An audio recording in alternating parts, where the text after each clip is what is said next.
Hello, एक बार वापस स्वागत है आपका। अपन पढ़ रहे थे layers of heart. Layers of heart, इसमें अपन ने आउटर मोस्ट लेयर पढ़ ली थी जिसका नाम था पेरिकार्डियम। उसके अंदर अपन दो चीजें पढ़ी थी, विसरल पेराइटल पेरिकार्डियम और पेराइटल पेरिकार्डियम। ठीक है, अब बात आती है सेकंड लेयर, जो कौन सी है?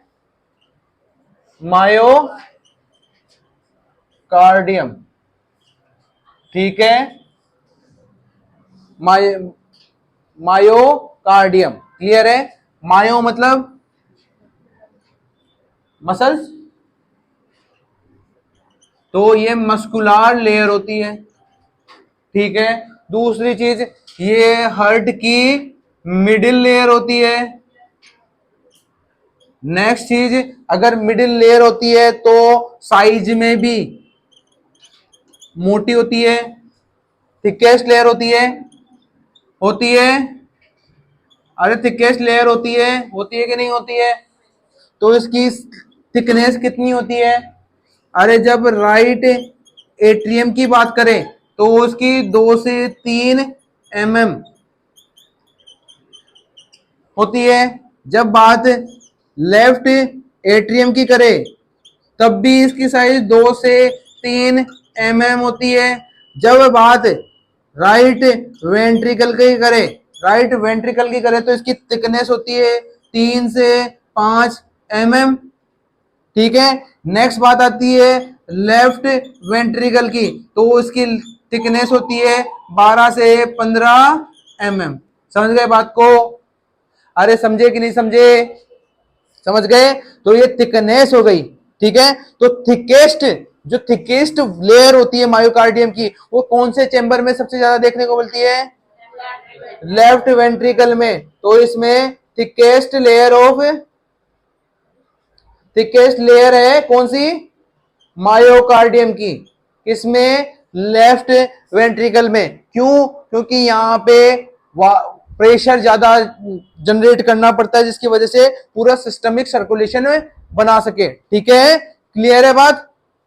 ठीक है, अब लेयर की थिकनेस आ गई भाई। आगे बात आती है ब्लड सप्लाई ऑफ हार्ट भी इसी में सिचुएटेड रहती है।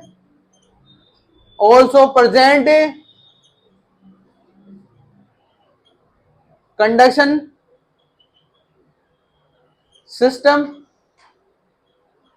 अरे कंडक्शन सिस्टम भी इसी में प्रेजेंट होता है। क्लियर है? क्लियर है? और ग्रेटेस्ट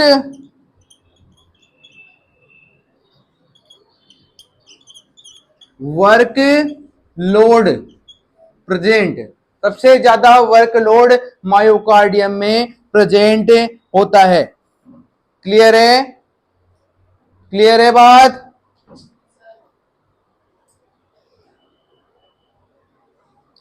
एक नोट बना के लिख लो।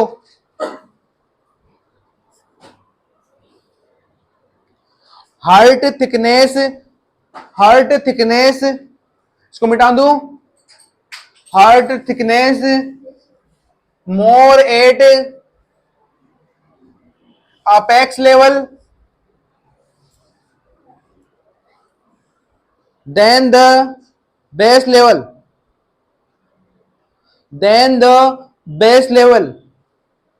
because of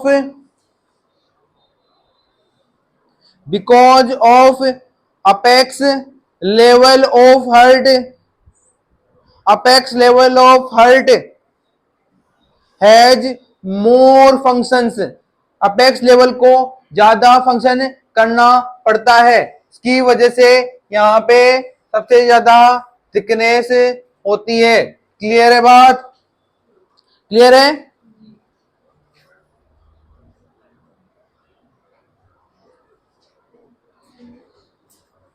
क्लियर है बात? अब बात आती है भाई, इसी में आती है मायोकार्डियम बात आती है। अरे हार्ट पंपिंग करना क्यों नहीं छोड़ता है? आप सोते रहते हो तो भी पंप करता है, जागते हो तो भी पंप करता है, और भागते हो तो भी पंप करता है, बैठते हो तो भी पंप करता है। क्यों? अरे दिमाग भी सोता है लेकिन हार्ट नहीं सोता है। क्यों? क्योंकि मायोकार्डियम होती है पूरी बॉडी में जितने माइटोकॉन्ड्रिया होते हैं उसमें सबसे ज्यादा माइटोकॉन्ड्रिया, माइटोकॉन्ड्रिया जानते हो, कॉन्ड्रिया मतलब पावर हाउस ऑफ सेल, समझ गए, पावर हाउस ऑफ सेल। तो जितने भी ये माइटोकॉन्ड्रिया है जो काउंटिंग में सबसे ज्यादा जहां पे पाए जाते हैं, तो वो कहां पे पाए जाते हैं, मायोकार्डियम में। क्लियर है बात। तो इसलिए ये पंपिंग करती रहती है, करती रहती है, करती रहती है, करती रहती है, ठीक है।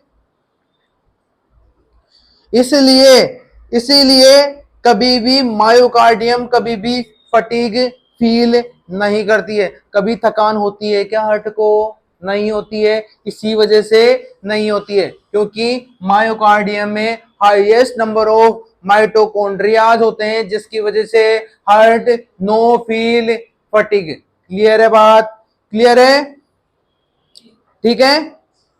नेक्स्ट चीज मैं आपसे ये पूछना चाहता हूं, अरे इसमें वॉलंटरी मूवमेंट्स होते हैं कि इनवॉलंटरी मूवमेंट्स होते हैं मायोकार्डियम में, इनवॉलंटरी मूवमेंट्स। अरे आपके कंट्रोल में थोड़ा है कि पंप करूंगा तो करूंगा, नहीं तो नहीं करूंगा, अरे नहीं होता है, इसलिए ये इनवॉलंटरी कंट्रोल ऑफ मायोकार्डियम होता है। क्लियर है बात, समझ गए, समझ गए,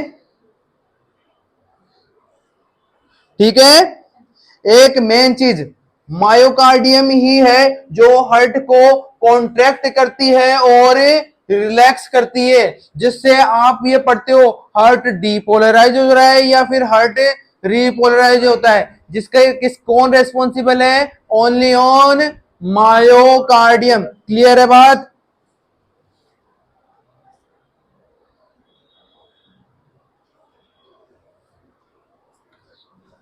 क्लियर है बात, ठीक है।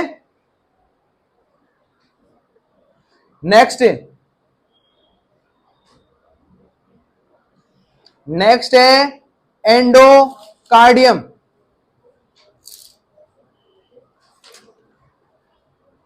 एंडोकार्डियम, एंडोकार्डियम नेक्स्ट लेयर है एंडोकार्डियम।